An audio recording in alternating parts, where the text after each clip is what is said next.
Welcome. I'm Jessica Hess, Program Coordinator of Surveying and Technology, and today we'll be talking about traversing, which is a way to establish known, accurate positions onto a survey project. Traverses can be created as a loop or as a link between other known points. To check the accuracy of your work, the traverse must be closed back onto itself or onto other known points. In this video, we will demonstrate a loop traverse. Equipment typically used in traversing is a total station. Begin with 2 points. A direction of travel through the points is decided on. Put one prism pole on the backside point, your total station on the next closest point, and one prism pole on the point further past the total station. Use a compass or assign a direction from the occupied point to the backside point. This is your reference starting line. Record this in your field notes. Sets of angles and distances are then measured and recorded. Once complete, all the equipment is advanced forward one position, and the measurement process is repeated toward the same direction as before. Do not mix switching directions for backsights and foresights.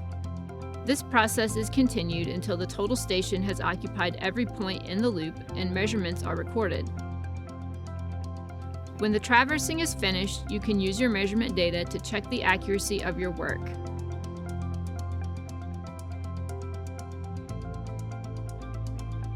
The first accuracy check will be for the angles.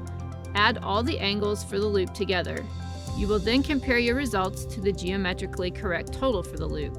This is based on how many angles or points are in the traverse.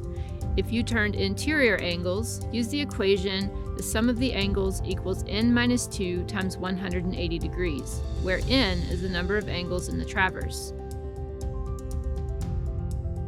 If you turned exterior angles, use the equation the sum of the angles is n plus 2 times 180 degrees.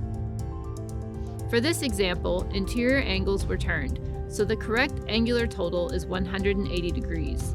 The total of the angles measured was 179 degrees, 59 minutes, 55 seconds.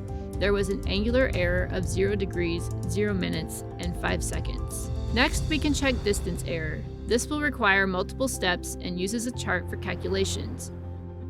First, calculate azimuths for all the lines in the traverse, making sure they're all following the same direction of travel. It helps if you draw a sketch. Begin with your first occupied point. Your first backsight is your reference starting line direction. Add the angle turned at this location to obtain a forward azimuth for the foresight point.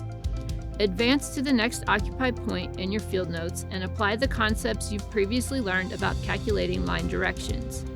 Continue to do this until you have worked your way through the notes.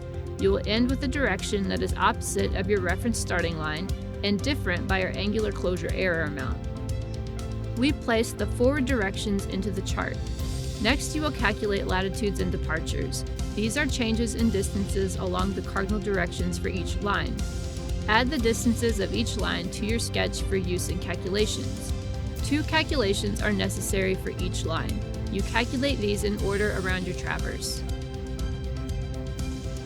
Latitude is change in a north-south direction. The equation is latitude equals cosine of the line azimuth times the line distance. Positive values change in a northerly direction. Negative values change in a southerly direction. Departure is change in an east-west direction. The equation is departure equals sine of the line azimuth times the line distance. Positive values change in an easterly direction. Negative values change in a westerly direction. We use the azimuth and distances for the lines of the traverse in these equations and place the results for each line in the chart. Totals for the length of lines, latitudes, and departures are summed. The distance closure error is calculated by squaring the latitudes and departures, adding them together, then taking the square root of the total. This number represents the distance between your starting point and your second measurement on that point. Relative precision is calculated by taking distance closure error and dividing it by the total length of the traverse lines. This number represents how far away from the traverse you can measure before your error is 1 foot or greater. Here is something to remember. Always backsight and foresight in the direction of travel decided on for the traverse. Don't mix the directions. Thank you for joining me for Traversing and Computations.